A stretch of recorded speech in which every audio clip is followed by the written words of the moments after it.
welcome to another episode of Glow and Grow with Aurora Rose.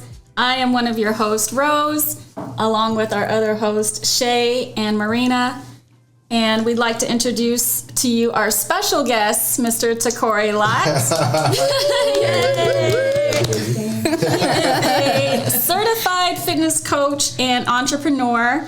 And as always, we like to start our show with our mocktail of the week. So, Miss Shay, if you'd go ahead and let them know what we're drinking. So we went with something a little bit more masculine for our episode today. It is going to be orange-based. It has lime in it, a little bit of smoked paprika for that smoked taste, and then some agave.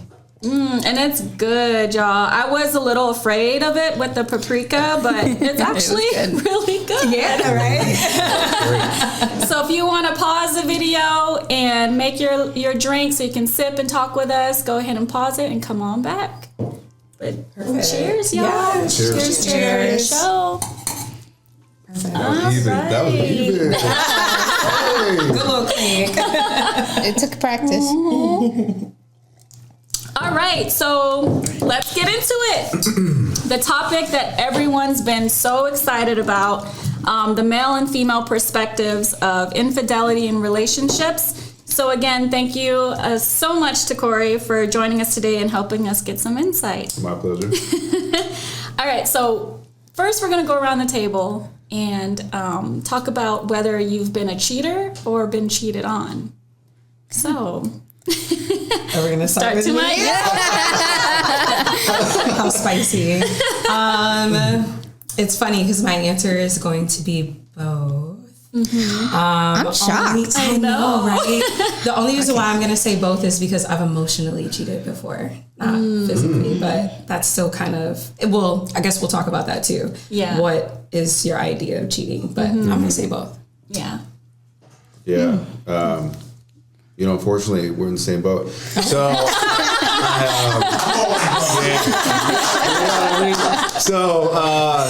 definitely both. And it was different to hear and interesting to hear the emotional aspect because I was actually just talking to, my fiance about my levels of cheating. And the odd thing was, I'm such a stickler about what I consider cheating, the most minute detail. Right? Yet I was a huge player in my day, right? So that makes no sense. She's like, I'm confused though. Like, you have such strict rules now. So that's the way it should be though. Yeah. But that's just how I've gone. But yeah. Okay. Both. That's so interesting. I feel like I can talk so much about this and I have so many questions for you, but in my case, I don't know. I don't know the answer to my question. I don't in both aspects. Okay. Because I don't think we've sat down and defined like what emotional cheating is. Right. Okay. Yeah. But I mean, physically, still to this day, I do not know. And maybe that might be a good thing because then you're not having to sleep with one eye open all the time. True. Like, I'm gonna say wondering. I'm gonna say he did not do anything. Don't make me look stupid. We've been together for a long time, so and to this day, I'm like, have you? Yeah. No. So it's a no for you too. No for you. It's a no for me too. Okay. Yeah, for me, I've been in 2 serious relationships. In both relationships, I've been cheated on. Wow. That's crazy. My first relationship I was in for 5 years. He was my high school sweetheart. And he was like living this double life. I was in Texas. He was in college in Florida. And he had been dating, when I found out he was with another woman, he'd been dating her for 4 years. We were together for 5. What? So, yeah. Yeah, and I never cheated on this guy. And, I was a young airman in San Antonio, Texas. I had access to anybody. Yeah. And San Antonio? Yeah, and I never cheated on him. My second serious relationship was with my husband. And he's cheated on me multiple times. And that's I never cheated on him up until a point to where I got so fed up with being betrayed that I finally did step out on him. Okay. And I don't know if it was a physical was cheating on him physically, but I don't know if it was emotional. Okay. But I feel like with women, we're more, when we involve ourselves with somebody that deeply, there's an emotional connection. Right. And the person that I stepped out on him with, I had known him for a while. We've been friends for a long time. So I feel like I was comfortable with stepping out physically because I did have that emotional connection with him, because I wouldn't just go cheat with anybody, you know? So I've been cheated on, and I've been a cheater. I didn't know that. Yes. I don't look at you any differently, though. I still respect you. And it was kind of like revenge for me, too, because he did it to me when I was in my most vulnerable state. I was pregnant. I felt alone. So it was like, you know what? I'm tired of feeling like I'm always the problem. Let me go, you know, try it out. And then, like, when he found out that I'd done it, oh my God, I was the horrible person. I was like the worst person in the world. Yeah. And I felt bad about it, but it's like, how much can you take without you finally retaliating? Yeah. I would love to hear more about that from other women too. From other women? Yeah, especially women who have been in marriages for such a long time. Yeah. Going through. Especially the way that you said that you were pregnant at the time. I feel like that's a really common thing. I was so crushed. And then I was just so enraged too, because the woman he did it with knew about me. That's how they usually get away with it, though. Knew about me. And so when I confronted them, they're like, well, he wasn't married at the time, so it shouldn't matter if he was cheating on you with me. It was like that. Yeah. So I was really hurt. He was married. At the time, so I was pregnant with my son, and we weren't married yet. We didn't get married until my son was 6 months old. She had her answer ready. She rehearsed that. She knew. She looked in the mirror like, what am I going to say? It shouldn't matter, right? It shouldn't matter, right? Because general order, because he cheated on me when they were deployed together. He's that like, makes general it worse. order number one, he can come and be in my room when the doors close and blah, blah. Because I found out a lot. Oh, military. Yeah. Yeah, right? Yeah.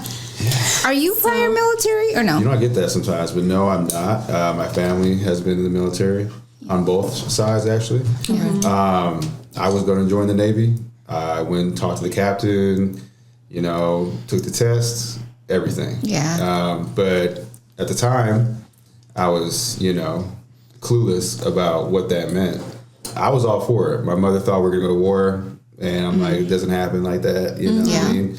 But I'm the only child, so she got kind of protective of that. So I said, well, I'm not going to break your heart, but I regret not doing it, quite honestly. Yeah. I think a lot of people do. Like, if we don't, because I feel like all of us have been at that point, right? Like, when we went to go talk to a recruiter, we took our tests, we went to MEPS, and then some of us went through, and some of us were like, nah, family. So I get it. And I was like a single college dude, you know what I mean? Like, just graduated. I was like, what am I going to do right now? Sure, join the military, whatever, you know? Yeah. Anytime you think of stability, you're like, right. Knowing what I know now, security, like, just hearing what Jen says, I'm like, I messed up, man. Yeah. Well, there's aspects of it when you're like, oh, God, there's a lot of sacrifice, though. Yeah. Especially now. So, Taqouri, do you believe that once a cheater, always a cheater? Love this question right out the rip. So, absolutely not. That is asinine. So, I believe anybody has the power to change, no matter what it is.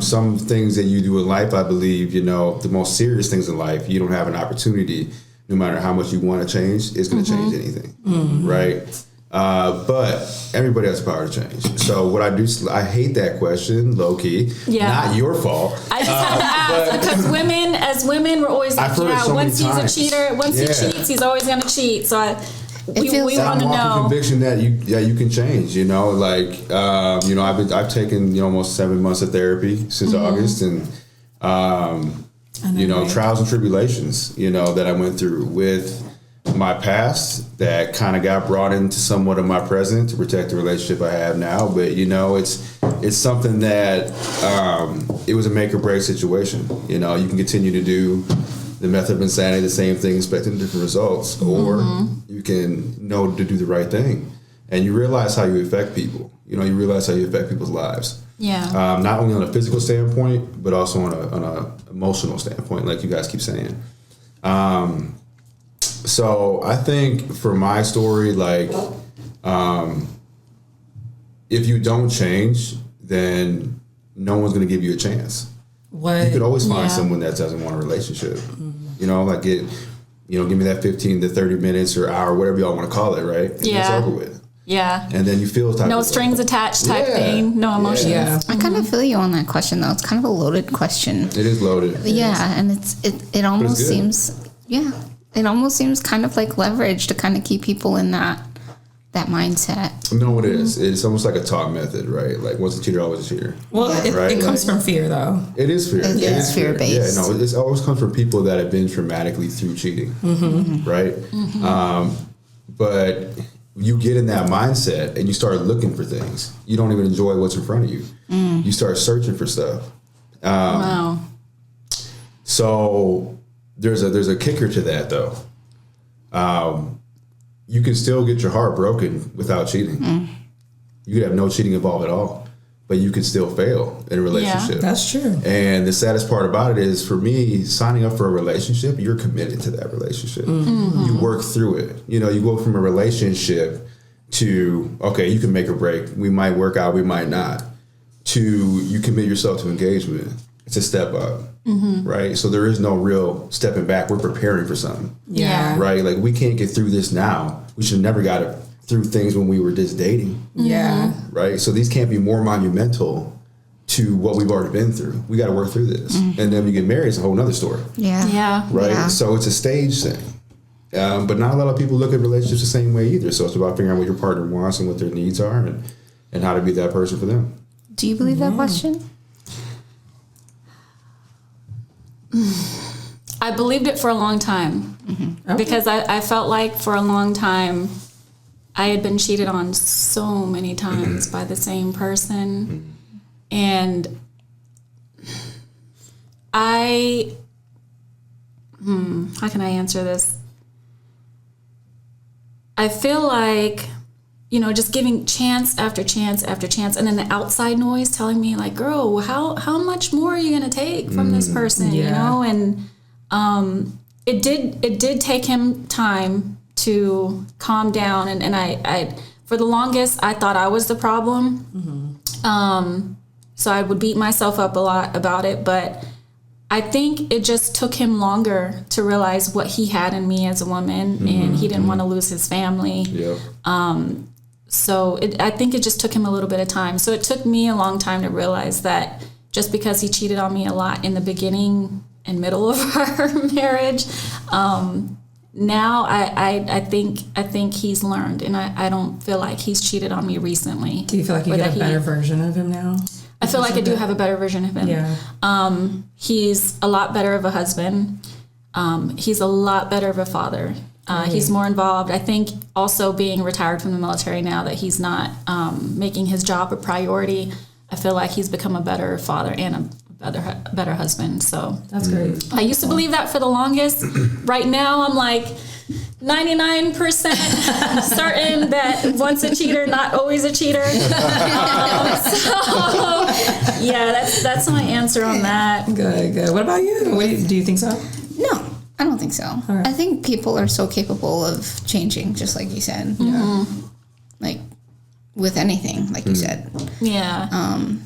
Sometimes people just need a reality check. Yeah. And I think my husband's changed. I think he's changed, but yeah, it's still that little 1% of me. I still feel like I have to be careful, you know? But with the hit off that too, though, like, it's not your fault, though. You know what I mean? You can't blame yourself for somebody else's actions. And it's admiring and inspiring that you went through what you did and you hung tight, right? It's one thing if you still fail. Yeah. Right. But you overcame all that. And, I think it's just getting through the cut. You got to get through that. It's not built for everybody to get through. Yeah. But if you feel something positive that you guys could have a beautiful future together, and you'll have a regret of, I wish that I wouldn't have not given a chance. You never know what's going to happen. Yeah. So, and the military is tough. Like, it's a very emotionless job. They're trained to do that. So giving you emotion is not going to necessarily, I think, happen in the relationship until, like you said, retirement happens. They can settle down, their emotions now flood out of them, and it's like, wow. It's funny you say that, because he's a lot more vocal with his emotions now too. Yeah. Wow. And I feel like I'm the opposite now. I used to be a lot more emotional, and now I'm more of the, so he'll try to talk to me about stuff, and I'm like, I don't want to hear it. Yeah. Like I feel bad, like I shouldn't close myself off to him, but it's been like, all these years I've been trying to show him, all of my affection and my emotion. And then now that he wants to be that towards me, I'm like, I don't want to hear it. Yeah. I'm glad you said that though too, because people are always like 50-50. You always hear that concept. And I always say 100 because you never know when someone's going to be 20 and you have to do the extra 80 or vice versa. So yeah, that's great that you guys did hang on to it to be able to swap over. And then when you kind of, feel a little bit more open again, and that it's already a powerhouse, but it'll be even stronger. For sure. It'll take me a while. Even though I've forgiven him, it's hard to forget. It's hard to forget. So it's still in the back of my mind. So when we first talked to you, you mentioned how growing up you were always like hopeless romantic and love to love, and then it wasn't until later on in your life you became a playboy. Are you Sagittarius? I'm a Sag. Come on, Sag. I'm surrounded by Sagittarius. Okay. That's crazy. I like both eyes. I was like, what's up? You're like, why? You a Sag too. I'm a Cancer. I'm a lover girl though. Yeah. I'm sorry. So no, it's okay. But that was a discussion we had when we first talked to you. So what was it that made you shift, like from being like hopeless romantic to being just like, you know what, I'm just gonna go be a playboy and do my thing? Like, what is it that motivates or causes you to just go ahead and just cheat? Or like if you're with someone long term or whatever, and then you just, what motivates you to step out on your woman? I'm gonna start back just like we had all of our phone conversation that we had. And I started young. I loved hard. I was a hopeless romantic rom-com. This is me. I'm 5, 6, 7, 8 years old. What's your favorite rom-com? Oh, don't get me started. What R&B song were you singing? You had When Harry Met Sally is just pretty real, the whole restaurant scene, if you know what I'm talking about. I don't know. I won't say too much. We'll have a movie night then, and we'll watch that. There's a lot of them, like You've Got Mail, like Tom Hanks ones in there, obviously. Yeah. But then you got The Notebook, you got all the sappy stuff out there in life, You were like that young. Young. I'm talking like I don't think I've ever been a kid. I think I came out like an adult. He was hanging out at bars when he was 6. I mean, that's crazy. But just stupidity, like just really cared. You know what I mean? And then I got, upset that, I was kind of nerdy and stuff growing up, and was just trying to find my way. Being an only child, you really have to be a social bird, because otherwise you're just going to seclude yourself. Yeah. Right? So I chose just to be putting myself out there. And I was a pretty shy kid. But after getting, turned down and giving girls jewelry from Shopko and singing cards and stuff on the playground, right? So you were a good hopeless romantic. And then laughing at me and their friends, all that stuff. I was like, okay, I got you. So then I, in 4th grade, freaked out and said, you know what? I'm going to learn the game. And I started reading Cosmopolitan magazines. That was the villain origin story. Playground. Yeah. Okay, so what did you learn from Cosmo? A lot of things. A lot of things I did not know what they were until I became an adult, right? But you learn, from the social aspect of how to talk to women, their scents that they like, right? From the perfumes that were in there, how they dress, their trends. Obviously, sexual positions, all this other stuff that I don't even know what's going on. I'm like, what is this? But I'm like, that's crazy. That's possible. But it was so crazy. It was so crazy. It's definitely possible. But so it just kind of led on to that. I started dating like 4 or 5 girls at one time. They came up to me in class, was like, why are you dating us all? I said, I like all y'all. Easy question. Wait, how old were you? Fourth I was grade? in 4th grade. Oh, Wow. 3 out of 5 stayed. 3 out of 5 stayed? Yeah. Were they friends with each other? Kinda. How big was this class? We had a pretty big class in 4th grade. Goodness. But so that's kind of where it started. And I was just, I had a horrible, I was the worst student ever in 4th and 5th grade. And then I kind of got my stuff together and realized, well, middle school is going to happen soon, so I should get my act together. And then I just kind of engulfed myself in sports, which led to more attention. More from girls. women. Oh my God. And all this, you eat it up. You know, you really do. Yeah. Feels good. And it's accessible, right? So I went from, I get no attention to now I get all the attention. And I ate it up. And, you know, the more times I was out and about, the more attention I got. And I as much as I wanted to be a loyal man, you know what I mean? Like, and this carried on with me for years. I just couldn't do it. You know, I was like, I don't trust women. Yeah. I have a huge mistrust of them. And this stems back from different things in my upbringing, right?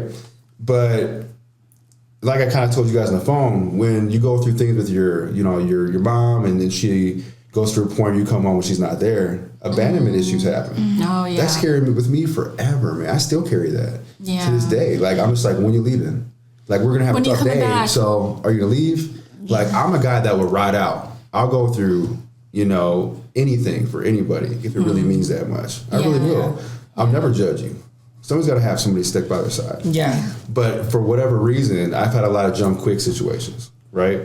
So I started kind of having animosity, and it became a how many can I get, right? How many can I know I get and not even pursue it?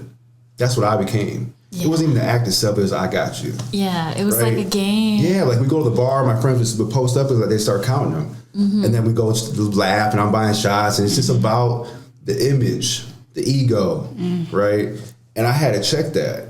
And I didn't check that until I was almost 40 years old, Yeah. right? And I had to get my stuff together because it gets old. So I think it came down to just a lot of trust issues, which I think a lot of people might or might not have.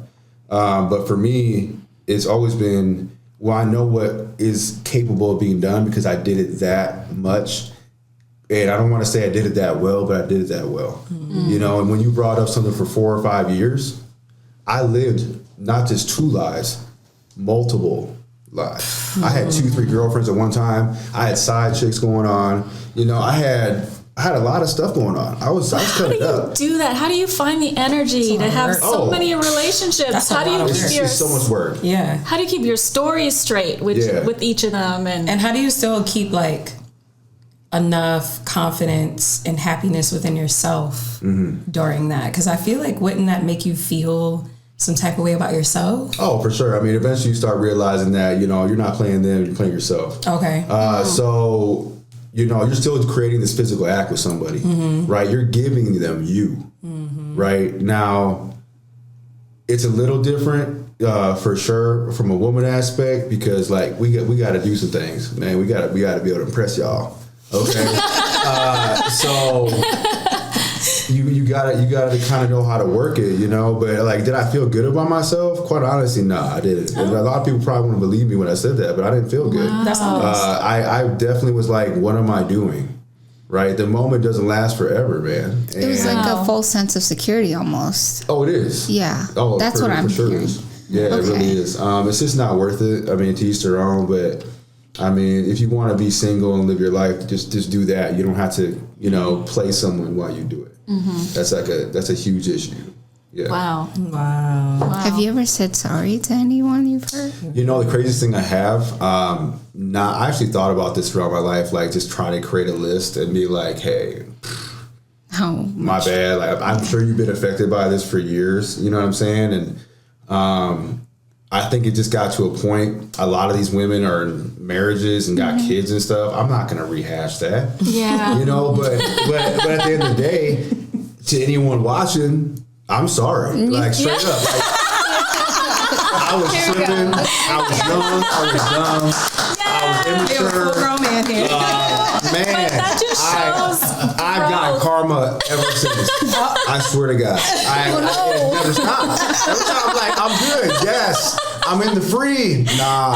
Something else comes. I'm just like, it's probably from something stupid I made a decision in my young life. But that shows a lot of growth and maturity when you're able to apologize and admit you're wrong. You know, that it's hard. A lot. It feels good to do that, though. It feels good to forgive yourself and then say, I acknowledge what I did. I actually have action in changing what I did, and now I'm on a show exposing everybody that might or might not be doing this. So you better stop. So it's a cool thing to do something like this. So I love that. I'll do that too.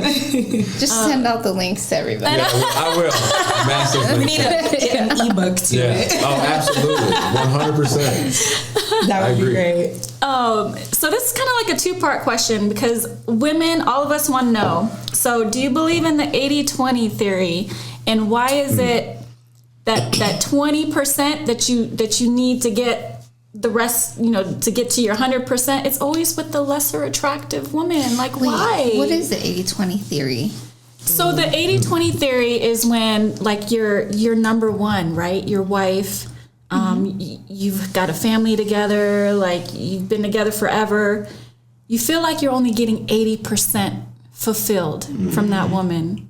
The other 20% is who they're getting from the side. It's almost like you have someone and you're happy with them, but there's something missing, and then that one girl just comes and shows you that one thing that missing. Then you go with her, and you realize you're missing the whole. Yes, 80. You're missing the whole 80. Like the grass isn't greener, and it's always with someone who's not as attractive, and it just makes us feel like crap. And like we just need to know, why. Why do men always cheat on us with the lesser? Oh, trust me. Why do you cheat down? That's what I mean. I don't want to say like this, God bless them, but I was like, wah, wah, wah. I definitely have been that guy.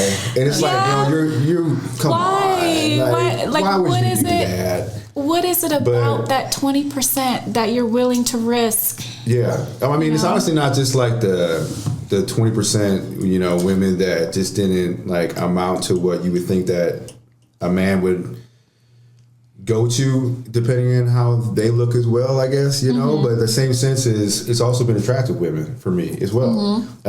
So you're 100% hit on the head, Big, because I've gotten 80% from, again, I have to be careful how I say things in this, but I have gotten 80% from my everything, right? And took the 20% just because I wasn't getting validation, I wasn't getting noticed, I was being overlooked, I was the fighter for the relationship, even though I was being horrible at times as being, that's why we're here, infidelity. But a lot of it was my choice. Every time it was my choice, let's just say it that way. But I think influence of like, I just want to be heard, I want to be seen, I want someone to care about me. They take that. Men, no matter what they say, are very emotional creatures, right? Okay. That's why they put up this false facade. Because when you get through it, it's just margarine. There's nothing. It's just right through, right?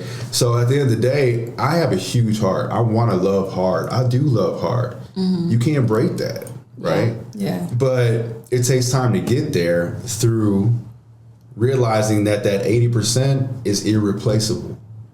Why do people hang on to something that's less of a percentage? And that goes to the relationships aspects. Why would you take someone that I'm giving you 80% and think the grass is greener on the other side? Yeah. From relations that you have as a friend or coworker or someone you just met, it's not worth it. Why are you taking the 20?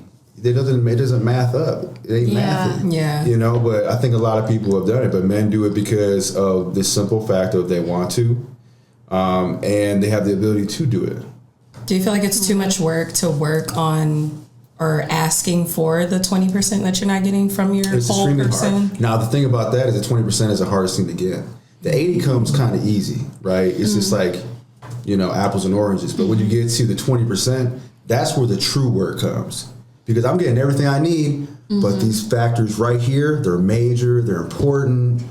You got to be patient with your partner. So you lose patience, right? That's crazy. And in losing patience, you make really bad, poor decisions. Wow. Because you're not thinking straight. You're thinking about the 20 rather than the 80.